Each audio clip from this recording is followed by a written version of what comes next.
তখন পুরো বাংলাদেশ দুইটা ভাগে বিভক্ত ছিল, একটা হলো নির্যাতক, আরেকটা হচ্ছে নির্যাতিত। আমরা দেখেছি তখন নির্যাতকের ভূমিকায় ছিল আওয়ামী লীগ, কৃষিদল। আজকে দুর্ভাগ্যের বিষয়, এতদিন আওয়ামী লীগ করাপশন করেছে, চাঁদাবাজি করেছে, টেন্ডারবাজি করেছে, সিন্ডিকেট করেছে। আমরা আশাহত হচ্ছি আমাদের ছাত্র নাগরিকের অভ্যুত্থানকে পুঁজি করে এন্টি ক্লকওয়াইজ হিসাবে আবার অন্যান্য রাজনৈতিক দল তারা আবার এই সিন্ডিকেট, চাঁদাবাজি, আবার এই ধরনের অপকর্মগুলো রাষ্ট্রে পুনর্বাসন করার চেষ্টা করছে। আমরা ছাত্র নাগরিকদের কাছ থেকে আপনাদেরকে আহ্বান জানাচ্ছি, আপনাদেরকে সতর্ক করছি, বাংলাদেশে আর কোনদিন ক্লকওয়াইজ, এন্টি ক্লকওয়াইজ কোন ধরনের করাপশনের পুনর্বাসন আর হবে না। সিন্ডিকেট, চাঁদাবাজি, আমরা যে জিনিসগুলো প্রতিনিয়ত মানুষের জীবনকে দুর্বিষহ করে তুলেছে সেগুলো স্থায়ী পুনর্বাসন আমরা নিশ্চিত করব। আমরা স্থায়ীভাবে যেভাবে ফ্যাসিস্ট সরকারকে আমরা বর্ডার ক্রস করে পাঠিয়েছি, আমরা ঠিক এই চাঁদাবাজ, দুর্নীতিবাজ, সিন্ডিকেট যারা লালন করে, পোষণ করে, যে কোনো রাজনৈতিক দলের হাত থেকে না, তাদেরকে আমরা ঠিক সেভাবে আমরা আইনের হাতে সাপোর্ট করে দিব। আমরা দেখছি গত কিছুদিন ধরে আন্দোলন পরবর্তী সময়ে বিভিন্ন জায়গায় টোকেন দিয়ে চাঁদাবাজির যে প্রচলনটি আওয়ামী প্রেসিডেন্টের সময় ছিল সেটি বন্ধ ছিল। আবার দেখছি এখন বিভিন্ন রাজনৈতিক দলের পৃষ্ঠপোষকতায় বিভিন্ন টেম্পো স্ট্যান্ড, ফেরিঘাটে, কাঁচা বাজারে, রাস্তার মোড়ে, বিভিন্ন ফ্লাইওভারের নিচে আবার বিভিন্ন টোকেন বাণিজ্য শুরু হয়েছে। যারা এই টোকেন বাণিজ্য বিভিন্ন নেতার নামে আপনারা করছেন, বিভিন্ন ব্যানার বানিয়ে রাস্তাঘাটে আপনারা ছবি তুলিয়ে নেতাকে পিছনে ব্যানার বানিয়ে আপনারা এই টোকেনের টেন্ডার নিয়েছেন, আপনাদেরকে আমরা আইনের হাতে সাপোর্ট করব। আমরা স্পষ্ট করে বলতে চাই, গণবিমুখ যে কোন ধরনের সিদ্ধান্ত এই ছাত্র নাগরিক রুখে দিবে। আপনি জানবেন আজকে যারা আমাদের পরিবেশ স্বাধীন করে আজকে যে নির্যাতনটি চালিয়েছে, সেভাবে নৃশংস সেভাবে নির্যাতনটি চালিয়েছে, সেগুলো হচ্ছে গণমাধ্যমের মুখকে বন্ধ করে দেওয়ার পায় তারা।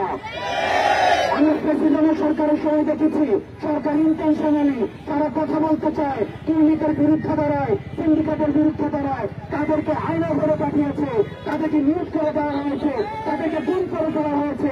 এই প্রেসিডেন্টের কিশোর অন্য নামে, ভিন্ন নামে, বিভিন্ন রাজনৈতিক নামে আবার আমার বন্ধু সাধুর উপরে, সাংবাদিক সমিতির সভাপতির উপরে সেই ধরনের অতর্কিত হামলা করেছে। আমরা সেগুলোকে ফ্যাসিস্ট হিসেবে চিহ্নিত করি এবং সেগুলোর স্থায়ীভাবে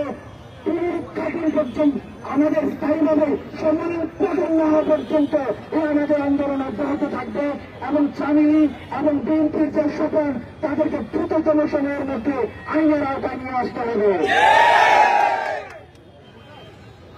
আমরা আপনাদেরকে আহ্বান জানাবো, একটা সরকার গঠন হয়েছে 1 মাসও হয় নাই। আপনারা 16 বছর নির্যাতন সহ্য করেছেন। অনেকে 16 বছর বললে আমরা সেটাকে 18 বছর বলি। আমরা 18 বছর ধরে নির্যাতন সহ্য করেছি। সেখানে প্রত্যেকটা ইনস্টিটিউশনকে ধ্বংস করে ফেলা হয়েছে। আমাদের এই ইনস্টিটিউশনগুলোকে আবার রূপান্তর করার জন্য আমাদের সময় লাগছে। আমরা অন্তর্বর্তীকালীন সরকারকে আমরা সহযোগিতা করব। বিভিন্ন সমিতির নামে বিভিন্ন গ্রুপিং করে টেন্ডারবাজ বিভিন্ন স্বার্থান্বেষী তবে আমরা যেভাবে রাস্তা দখল করে অন্তর্বর্তীকালীন সরকারকে কাজে বিঘ্নিত করছি, সেটিকে আমরা ফেসিবাদের লিগেসি হিসেবে চিহ্নিত করছি। আমরা যেভাবে ফেসিস্ট সরকারকে দমন করার জন্য সবাই একসাথে হয়েছিলাম, আমরা ধ্বংসের সময় যেভাবে একসাথে হয়েছিলাম, ঠিক রাষ্ট্র পুনর্গঠনের সময় সবাই আমরা একসাথে থাকতে হবে। আপনাদেরকে সতর্ক করতে চাই, বিভাজনের রাজনীতির মধ্যে দিয়ে ফ্যাসিজমের উৎপত্তি হয়। আপনারা ইতিমধ্যে দেখে থাকবেন আমাদের মধ্যে বিভাজনের রাজনীতির যে ইনজেকশন রয়েছে সেটিকে আবার পুশ করার চেষ্টা করা হচ্ছে। বিভিন্ন রাজনৈতিক পরিচয়, সমন্বয়, সহসমন্বয়ের পরিচয়, আমরা দেখেছি এই পরিচয়গুলোতে আমরা যারা কাজ করছি নিরলসভাবে কাজ করে যাচ্ছি, কিন্তু আমরা দেখছি একটা সুবিধাবাদী গোষ্ঠী এই সমন্বয়ক এবং সহসমন্বয়ক পরিচয়ে বিভিন্ন জায়গায় চাঁদাবাজি করছে, তারা বিশেষ সুবিধা আদায় করছে। আমরা আপনাদের প্রতি আহ্বান জানাবো, সমন্বয়ক এবং সহসমন্বয়ক বিশেষ কোন সুযোগ সুবিধার দাবি রাখে না। তারা সাধারণ শিক্ষার্থী, শুধুমাত্র স্ট্রিট ভয়েস হিসাবে অন্তর্বর্তীকালীন সরকারকে স্ট্রিট ভয়েস হিসাবে সহায়তা করার জন্য এবং সন্ত্রাস করার জন্য তারা যেন আবার ফ্যাসিজমের কোন ধরনের পুনর্বাসন না করতে পারে, চেক অ্যান্ড ব্যালেন্সের জন্য ছাত্র নাগরিক সবসময় মাঠে থাকবে।